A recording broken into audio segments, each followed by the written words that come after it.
sejam todos bem-vindos ao canal Professor Conte a Sua História. Hoje eu estou recebendo o Gabriel e a Beatriz, são estudantes de pedagogia. Olá, Gabriel e Beatriz. Oi, pessoal, tudo bem? Eu gostaria que vocês contassem um pouco da história de vocês. Combinado, eu vou começar me apresentando um pouco. Meu nome é Beatriz, tenho 20 anos, atualmente estou fazendo pedagogia no Instituto Superior Vera Cruz. Sou de São Paulo.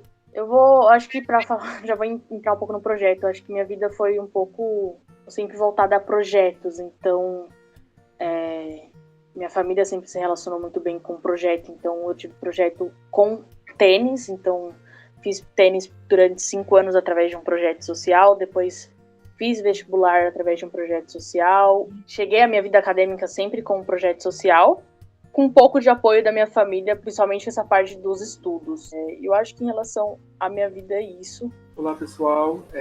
Meu nome é Gabriel, eu tenho 19 anos, eu faço pedagogia na Universidade Cruzeiro do Sul.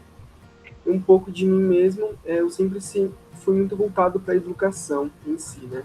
Acho que é um dos motivos por ter escolhido pedagogia, mas eu sempre tive uma infância muito da educação, uma infância muito de brincadeiras, a adolescência e família muito voltado à educação em si. E na parte profissional mesmo, eu sempre busquei sempre novos desafios, então tive bastante experiências na parte administrativa e na parte educacional também. Eu queria que vocês falassem sobre o projeto que vocês dois foram mentores, Cantinho do Reforço. Qual foi o objetivo de vocês dois estarem realizando esse projeto? O que levou vocês? Bom, o objetivo foi bem simples e direto, né? A gente propôs ajudar as crianças do ensino fundamental 1 com aulas de reforço escolar online no meio da pandemia. E esse projeto, ele tem uma abrangência grande? Abrangente que você fala em questão de quantidade, de país, cidades, lugares? De certo. pessoas que foram beneficiadas, crianças que foram beneficiadas com o projeto. Bom, atualmente o projeto está com cerca de 1 ano e 1 mês. Começamos logo de início atendendo 30 crianças. Em 2020 a gente fechou com um atendimento em 60 crianças. Atualmente a gente também já está atendendo esse número. A gente vai entrar mais 10 crianças, então provavelmente até o final do ano a gente acredita que vai passar 100 crianças pelo projeto. Estamos considerando o Distrito Federal com 26 estados do Brasil, só está faltando alguns, que possivelmente acreditamos também que até o final do ano completamos. Então o projeto ele tem uma expansão muito grande, tanto de voluntário para aluno, principalmente no lado do Sudeste. Certo, Beatriz, mas o que levou vocês a criarem esse projeto? Bom, eu e o Cipriano, a gente se conhece desde o ensino médio, e quando iniciou a questão da pandemia, a gente percebeu que houve um desfalque na educação, muitas crianças acabaram ficando sem aula, sem um suporte, então eu e o Cipriano resolveu se unir para criar o projeto. No começo, a gente não tinha essa ideia de ser um projeto com uma expansão tão grande, era uma coisa de ajudar algumas pessoas daqui de São Paulo mesmo. Porém, com divulgação de amigos, família, o projeto foi criando a força que tem hoje e ele vem crescendo cada vez mais. Porém, o que levou mesmo foi essa questão da gente tentar mudar algo na educação e ajudar essas crianças que a gente sabe que está precisando. Qual a relevância social do projeto? Bom, em 2020, como a Bia falou, foram mais de 60 alunos atendidos no nosso projeto e mais de 40 voluntários que fizeram parte da nossa história. A gente tem uma relevância muito grande em meios de comunicação, como as redes sociais, podcasts, entrevistas.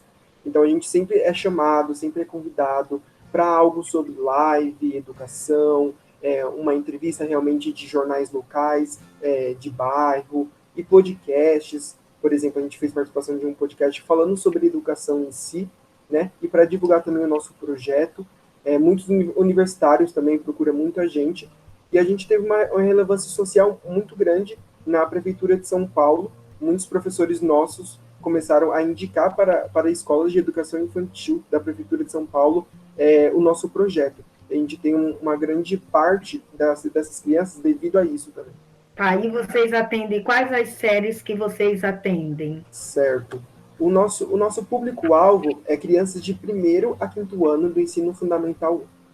Esse projeto houve o passo a passo? Vocês poderiam Bom, falar o passo a passo que vocês fizeram para concluir o projeto? foi um passo a passo assim, corrido, né, Bia? Mas foi um passo a passo assim, bastante detalhoso. A gente virava noites fazendo o passo a passo do projeto, como você falou. É, Como a Bia falou, a gente tinha uma amizade no ensino médio e durante a pandemia a Bia criou o reforço escolar dela individualmente e eu também criei meu reforço escolar individualmente, propondo a mesma proposta em si, gratuito e para ajudar crianças, como estudantes de pedagogia. E logo a Beatriz me chamou, como conhecido mesmo, e a gente unificou os dois projetos. Então a gente criou o Cantinho do Reforço nessa unificação dos dois projetos. Então a gente teve uma organização para como que a gente ia recrutar voluntários, ficha de inscrição, fila de espera, segurança de dados, porque a gente tem uma espécie de documento autorizando, falando sobre o reforço escolar, arquivos também, como apostilas, atividades lúdicas, atividades complementares e também a divulgação. Esse passo a passo foi muito importante porque como o nosso ponto forte é a comunicação e divulgação de estratégias dentro das redes sociais, a gente teve um passo a passo muito grande nessa parte, até porque acho que nossa maior equipe em si, né, Bia, que a gente foca muito é o marketing e as artes que tem dentro do projeto. O que fazer para criar oportunidades de sucesso para todas as classes sociais? Bom, acredito que quando a gente fala um pouco do projeto, como é um projeto de reforço gratuito, a gente acaba atendendo todas as classes. Eu acho que um combinado que eu e o Cipriano fez do início, que foi crucial assim, para a gente no sentido de sucesso, foi a gente falar assim, não existe diferença entre estudante de escola pública para estudante de escola privada, porque a dificuldade está em ambos. Então, a gente recebe de todas as classes. E uma coisa que eu e o Cipri vem comentando sempre, de uma questão de uma inclusão, de diversidade mesmo, de aluno, de voluntário. E o meio que a gente tem hoje de possibilidade é através das lives. A gente está trazendo lives cada vez com temas diversos, por exemplo, educação antirracista, como trabalhar o corpo em movimento. Então, a gente traz livros, como o Cipriano comentou, que a gente tem uma apostila, a gente tem um drive que a gente compartilha com os voluntários, então dentro desse drive tem livros. Claro que, ao nosso ver, ainda tem muito a melhorar nessa questão, porém, como somos um projeto pequeno ainda, que vem crescendo, a gente ainda está criando bases para melhorias. Então, esse passo a passo acho que até entra nisso, nessa questão da gente perceber que pode melhorar nisso, de ajuda para o outro e vai melhorando um pouquinho. Bom, complementando até a fala da Bia, a gente faz uma inclusão na educação, né, Bia? A gente tem nosso planejamento anual, onde a gente passa para todos os voluntários, onde a gente relembra datas importantes, onde a gente também ressalva trabalhar naquela semana ou no ano todo mesmo, datas importantes como raça, etnia e também assuntos que estão paralelos a hoje em dia, como a xenofobia, que aconteceu muito com os chineses por conta da Covid-19, também a diferença de classes sociais e raças, né? A gente teve uma grande abertura em si, por conta que alguns projetos nós envolvem outras crianças. Então, a gente tem crianças que tem uma situação de internet um pouco melhor e tem aquela situação de uma internet abaixo do esperado, sabe? Então, a gente, às vezes, faz projetos para incluir todas essas crianças. Às vezes, voluntários juntam uma aula com a outra, então eles se conhecem, eles têm aquele ambiente de classe, né? Olha, a situação do outro amigo é diferente da minha. E as crianças entendem isso super bem, e os voluntários são cruciais também nessa parte. Passando a pandemia, vocês já pensaram em fazer, ao invés de fazer online, fazer presencial esse reforço? Já tem esse projeto em mente? Bom, a gente, assim, nossa meta mesmo é construir o nosso localzinho, né, Bia? Ter o nosso local, em situações, em casos vulneráveis também, para dar esse reforço gratuito para todas as crianças, né? Só que com a pandemia veio o agravamento de muita coisa e a gente nunca sabe, é muito incerto o futuro em si, mas a gente tem, assim, coisas mínimas no papel, né, Bia? para ter esse reforço escolar presencialmente, né? Mas a gente ainda precisa de muitas parcerias, muita divulgação e um marketing bastante grande em relação a isso, para atingir maiores empresários também que queiram financiar a gente. Só complementando o que o Cipri colocou, era um sonho nosso desde o começo, porém, hoje a gente tem um pé atrás em relação a isso. Tem todas as questões que o Cipri colocou de precisar de um financiamento. E também, além disso, tem a questão de que muitos voluntários nossos não estão em São Paulo. A maioria é do Distrito Federal, tem Minas Gerais. Então, hoje em São Paulo, se tornou um polo pequeno. O projeto ele expandiu de uma tal maneira que o nosso foco, que era São Paulo antes, se tornou minoria. Então, seria uma coisa muito de repensar mesmo, calma, como seria isso. Mas, na verdade, São Paulo seria onde tudo começou. Com certeza. O que levou vocês, a Beatriz e o Gabriel, a escolher o curso de pedagogia? Bom, posso comentar primeiramente. Como eu falei no começo da gravação, eu sempre fui voltado muito para a educação, né? Mas sempre tive um pé atrás, até porque todo mundo sabe que a educação não é valorizada muito no Brasil, e a gente tem isso em volta, tanto no ensino fundamental, quanto no ensino médio. Então, eu tive muitas reviravoltas no meu ensino médio, e eu queria algo realmente social, que mudasse e impactasse na vida de pessoas. E eu escolhi a pedagogia exatamente para isso. Eu impacto na vida de pessoas desde criança, desde a educação infantil, no berçário, no jardim, no pré, até o 5º ano. Então, eu já vim com esse objetivo. Eu quero impactar e eu quero também ter alunos que falam assim, olha, lembrei do professor Gabriel que impactou na minha vida, sabe? Então, é esse impacto na sociedade que eu quero. Criar aquele aluno ser crítico, construtivo e também que vai andar assim para a vida muito bem. Beatriz, quer acrescentar mais algo, alguma coisa? Eu acho que vai um pouquinho de encontro. O Cipri sempre pensou um pouco mais na pedagogia. O meu foi... Eu sempre quis fazer matemática. Sustentei a matemática até 2018. Porém, eu tive a oportunidade de fazer uma viagem ao Pantanal. Lá eu conheci uma escola chamada Jatobazinho, que é uma escola de ribeirinhos. E eles têm como a educação sua principal renda, sabe? Sua principal esperança. Então, foi lá que eu percebi o quanto é na educação infantil que a gente consegue transformar o futuro de uma criança, que se a gente for um bom professor, se a gente for um exemplo, a gente vai conseguir tornar provavelmente um aluno excelente no futuro. Então, foi por conta disso. Tanto que atualmente eu sou auxiliar de classe no Colégio Santa Clara, aqui em São Paulo. Cada vez mais eu venho me apaixonando por essa área, pelo ensino fundamental. Mas foi um pouquinho disso, a pedagogia ela veio num momento certo de encontro, o projeto se encaixou tudo, alinhou certinho na minha vida, o projeto veio quase juntinho com a pedagogia, tanto que foi no primeiro semestre de ambos, então foi mais como uma confirmação mesmo. No primeiro semestre a gente sempre tem aquela dúvida, né, será que eu escolhi o curso certo? E para mim o projeto foi a confirmação, eu escolhi o curso certo, eu escolhi a profissão certa. Que bom. O Gabriel falou muito impacto. Você lembra de algum professor que causou esse impacto na sua época do ensino médio, fundamental? Bom, eu tenho um professor, a Beatriz até conhece, porque ela estudou no ensino médio, o professor Carlos, o famoso Carlão, no caso.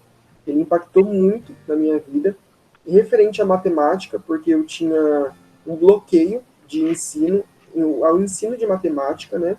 Então, ele me fez abrir outros caminhos referente à disciplina de matemática. E ele me impactou, assim, na vida de tudo, que hoje eu levo ele como uma inspiração para a minha vida na pedagogia também, na organização escolar, em tudo que eu faço hoje na área da educação. Ele teve eu tenho um sentimento enorme por ele, sabe? Mesmo hoje em dia não tendo muito contato com ele, houve conexões entre aluno e professor e foi passada da melhor forma possível, sabe? Foi uma coisa impactante. E a Beatriz, teve algum professor que marcou? Bom, como eu e o Cipriano estudou na mesma escola, provavelmente o Cipriano conheceu, a gente teve uma professora de geografia chamada Iná. Ela me impactou porque eu acho que da escola ela era uma das poucas professoras que lutavam, de fato, por estarmos numa escola pública em trazer um conteúdo bom para os alunos, e mesmo os alunos não valorizando, ela estava ali lutando. Ela já era uma pessoa idosa, ela já tinha se aposentado, conseguido novamente o cargo, se aposentou novamente, conseguiu. Então, eu acho que é isso, é uma pessoa com muita sabedoria, que vinha para a sala de aula e mostrava que ela estava ali para ensinar, e a gente tinha quem conseguisse, pelo menos, era como se fosse uma esponja. Ela falava um pouco da gente sobre isso, que era a gente conseguir filtrar o que ela falava. Então, eu tenho contato com ela até hoje, eu vou mandando notícias em relação à minha vida, e eu acho que ela foi importante até nas minhas decisões como professora mesmo, até minhas atitudes em sala de aula hoje eu penso como ela também iria agir no meu lugar. Como fazer para participar do projeto? Como aluno e também como professor. O professor que queira estar participando do projeto e pessoas que tenham crianças que queiram participar do projeto. Certo. Para aluno, no caso, vocês podem entrar no nosso site, que é www.cantinhodoreforco.com.br, e aí você pode clicar na abinha Como Participar. Nessa aba tem como aluno, que aí vai ter algumas exigências, que é você ser matriculado numa escola, o aluno no caso, né? Você tem disponibilidade de uma internet e algum aparelho móvel, como um computador, um notebook ou um celular. Pode ser, não precisa ser uma coisa de luxo, né? Mas tem que ter essa disponibilidade, porque esse é o nosso modo de trabalhar. E aí você preenche uma ficha de inscrição e aguarda na fila de espera. Para ser voluntário é a mesma coisa, mas precisa ter um comprometimento, ser da área da educação, pode ser pedagogia, letras, matemática, toda ajuda é bem-vinda. Para fazer inscrição como voluntário também é na mesma aba no nosso site, clicar em como participar. Tem mais alguma coisa que vocês ainda não falaram sobre o projeto? Eu acho que não, né, Bia? Acho que a gente deu uma comunicação legal. A última pergunta, vocês podem estar deixando uma mensagem de incentivo para estudantes de pedagogia e aqueles estudantes que ainda não escolheram uma profissão e também para professores? Bom, primeiro eu vou falar para quem não escolheu uma profissão ainda, eu acho que é um momento que a gente tem que parar para pensar no que a gente gosta e não fechar as portas. Eu acho que conhecer todas as áreas, tentar, sei lá, me interessei por engenharia, conversar com alguém de engenharia, o diálogo é uma troca muito incrível, então a gente acaba conhecendo muito do curso do outro, com ele contando, com quem está ali na prática falando. Em relação à pedagogia, caso alguém esteja interessado, eu me coloco à disposição. Sei que o Cipriano também se coloca à disposição para conversar sobre o curso também. Quem já está atuando, não desista. O estágio, gente, é extremamente importante. A questão do estágio, eu acho que a gente escolher uma boa escola, escolher um bom lugar para a gente conseguir, ou até mesmo um lugar que a gente não julgue tão bom assim, como experiência. O projeto está de portas abertas, porque também acaba sendo um estágio, uma experiência. E para professores, eu acho que em relação, pensando em toda essa pandemia, vou trazer um pouco para a área da pedagogia. Eu acho que hoje a gente não pode mais considerar que nossos alunos são volte parecendo um robô para a sala de aula. Nossos alunos estão em casa, estão necessitando de um abraço, de carinho, de atenção. Então eles vão voltar com a energia assim lá em cima. Então eu acho legal sustentar isso, manter. Para a galera professor do ensino médio, incentive os alunos, dá essa abertura no caso de abrir as portas para eles, né? Acho que é isso que fica a minha mensagem. Bom, para estudantes e para quem está na área de pedagogia, eu acho que já até puxando uma brecha para o curso da educação, gente, a educação transforma. Então, o melhor curso é na área da educação. Não tem outro melhor curso. Você pode falar qualquer coisa, mas o melhor curso é na área da educação. E a educação transforma. Mesmo você lá em matemática, no ensino médio, até você trocando fralda numa creche, que tudo isso muda e transforma pessoas. E para os professores atualmente, eu acho que a desvalorização tomou muito, muito em conta nessa pandemia. A valorização também, por conta do ensino remoto, mas teve muitos ataques a professores e eu acho que até para estudantes também não desanima com essa desvalorização. Eu acho que todos devem tratar isso como um incentivo para continuar. Sim, é verdade, Gabriel. Esses ataques que os professores sofrem tem que ser encarado como um desafio para não desistir mesmo.